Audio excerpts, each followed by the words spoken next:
Hey everyone, in this video we're going to cover reaction stoichiometry, which, as the name implies, involves reaction equations and the quantities of reactants and products that either get consumed or produced during the course of a chemical reaction. So just as a reminder, chemical reactions are just rearrangements of atoms, right? So you take the Lego blocks apart, you put together new things with the Lego blocks. And that's what a chemical reaction is. So since that's the case, since you're just taking atoms apart or ions apart and putting them back together, um, you know that there's some relation between those, right? So um, if you know something about one of the compounds in a reaction, you can figure out um, how much of the others are produced or consumed, depending on whether they're products or reactants. So let's do an example. So I've set up a reaction equation here, and I've asked what mass in grams of carbon dioxide is produced by the burning of 25.0 grams of ethane. The ethane here is this compound. This is ethane in excess O2. Now, one of the things that I like to do in these is I like to take the information that we're given and organize it. So we've got 25 grams of ethane. So I'm just going to write 25.0 grams underneath the ethane up here. We're told we have excess oxygen. That just means we don't have to worry about how much oxygen is present. Um, by the time you're watching this video, we may or may not have covered limiting reactants. If you don't know what that means, don't worry about it. It just means you don't. When we say the O2 is in excess, it just means there's plenty of it. Don't worry about how much there is. And what we're looking for is what mass of carbon dioxide is produced. So I'm going to put a little question mark in grams there under the CO2, just to remind myself that that's what we're looking for. Okay. All right. So we're going to start with the given amount of the ethane, the C2H6. And then the very first thing we're going to do is change grams into moles. So remember in class, we've talked about this a number of times, we have to do, the ratio has to go through moles. We can't jump straight to we can't jump straight to making ratios. We've got to get from grams to moles the very first thing. So what we do is we go to the periodic table, we find the molar mass of C2H6.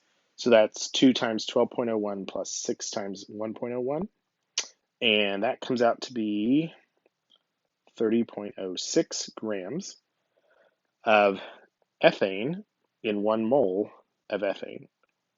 And I've harped on this before, but make sure that you're labeling these with the substance, not just the units of grams, but also with the substance, because it's going to matter a lot. All right? Especially in this next step where we're going to change substances. So we're going to go from moles of C2H6 to, remember, we're trying to get to grams of CO2, so we're going to go to moles of CO2.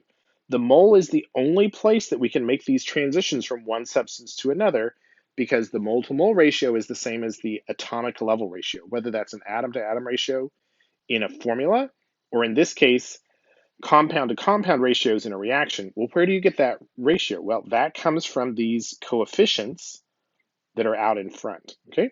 And a lot of times these coefficients are referred to as the stoichiometric coefficients because they provide these relationships that we're talking about, all right? These mole-to-mole relationships. So we know that for every 2 moles of the C2H6, according to that coefficient there are 4 moles of CO2, according to that coefficient right there.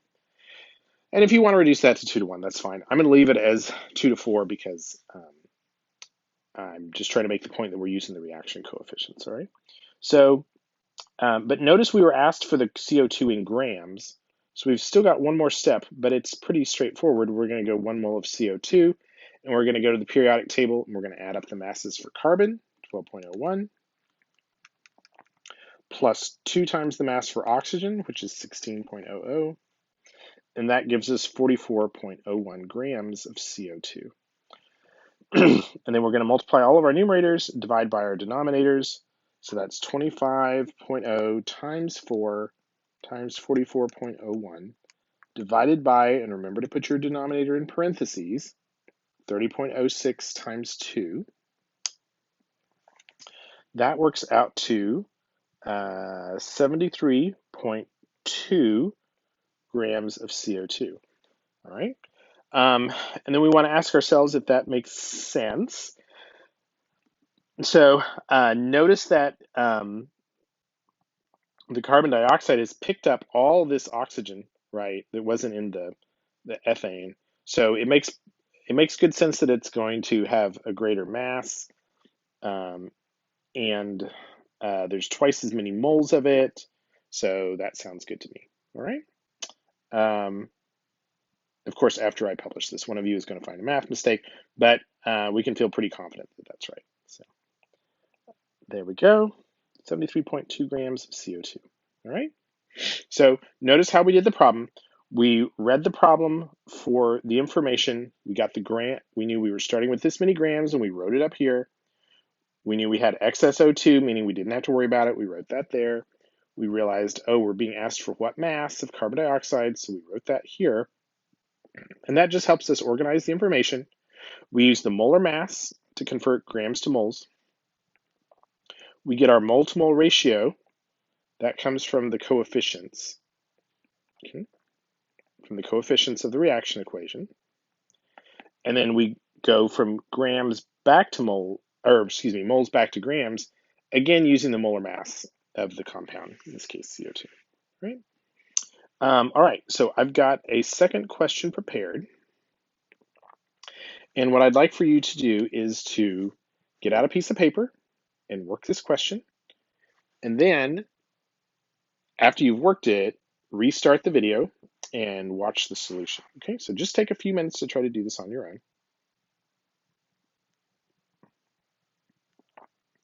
All right, so hopefully you've paused the video and done this on your own paper. So we're going to organize the information. We've got 0.385 grams of O2. So 0.385 grams of O2 is produced. And we're interested in how many grams of hydrogen peroxide, so how many grams of the hydrogen peroxide, the H2O2, are consumed in the process of making that 0.385 grams of O2. So we start where we were given. And again, we're labeling grams and substance. Oops. Helps if we label it with the correct substance. It's O2. And we're going to do 32.00 grams of O2 per 1 mole of O2. Notice that because it's moles of O2, so you've at the atomic level, right, you have oxygen atoms bonded to oxygen atoms. So so per mole, it's moles of these guys. So you've got to do the molar mass of 2 oxygens. All right. So that's per 1 mole of O2. Now we're going to do our mole to mole ratio. So according to the reaction, remember there's an understood one here, right? So there's 1 mole of O2 for every 2 moles of hydrogen peroxide, H2O2. So going back here, grams of O2 cancel, moles of O2 cancel. We're in moles of H2O2, but the question says how many grams, right? So we need to get to grams, and that's going to be moles of H2O2 going to grams of H2O2 by calculating the molar mass from the periodic table. So that's going to be 34.02 grams. If I've done that, I'm doing that in my head. Yeah, that's right. Okay. So notice it weighs just a little more than the O2 itself because you're only adding a couple of hydrogens. So the big difference in the mass is going to come here from this mole-mole ratio. So we're going to get 0.385 times 2 times 34.02 divided by 32. Everything else is a 1. And that gives us, we need 3 significant digits, 0.819 grams of hydrogen peroxide. All right, notice the moles there canceled. So, and then we want to ask ourselves if that makes sense. And so it's a little